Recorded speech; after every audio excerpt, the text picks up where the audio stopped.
তারপরে খাওয়া দাওয়া হচ্ছে। বাবাই হলো চেরির দাদা। তো এখানে চিকেন রান্না হচ্ছে। এখন কড়াইতে পেঁয়াজ সবে দেওয়া হয়েছে, আলু ভেজে রাখা আছে, সবে দেখাচ্ছি। চেরি স্পেশাল রান্না, সবাইকে রিভিউ দিচ্ছে সেটাও দেখাবো। আপনাদের বাড়িতে যদি কারো এরকম হোম ডেলিভারি দরকার, এরকম বড় অনুষ্ঠান, বেশি বড় না, মোটামুটি 50 জনের মতন যদি অনুষ্ঠানে রান্না বান্না দরকার হয়, আপনারা আমাকে বা আমার থ্রুতে বা মেসেজ করবেন, কমেন্ট করবেন, আমি তাহলে চেরি ডিটেলসটা শেয়ার করে দেবো। এবার চলে গেল এখানে আদা রসুনের পেস্ট আর কাঁচা লঙ্কা দিয়ে এটাকে কষাকষি চলবে।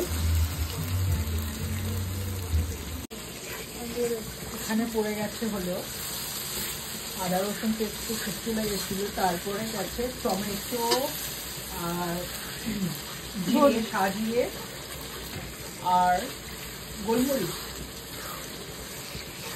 তো যাই হোক ওরকম একটা পেস্ট, টমেটো পেস্ট বানানো ছিল, সেটা দিয়েছে এখানে।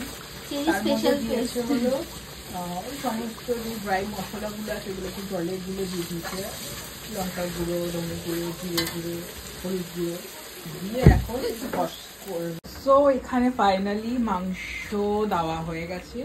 মাংসটা নুন দিয়ে মাখানো ছিল, এটাকে দিয়ে এবার ভালো করে কষাবে। তো এখানে মাংস কষানো হচ্ছে আর আমি খাচ্ছি।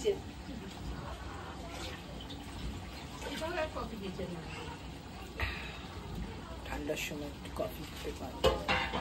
কেকটা নিয়ে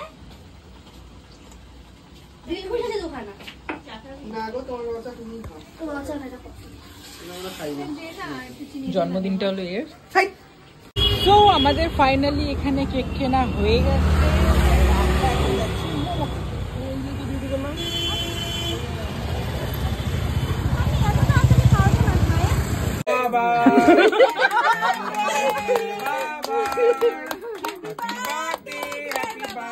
বাবাই দাদা হ্যাপি বার্থডে পুপু।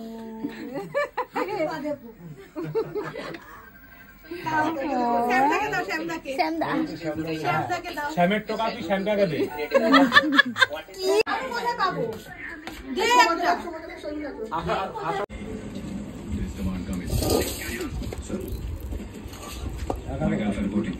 सेक्टर 4 क्लियर है। नवंबर 1 को सेक्टर 5 की ओर जा रहे हैं।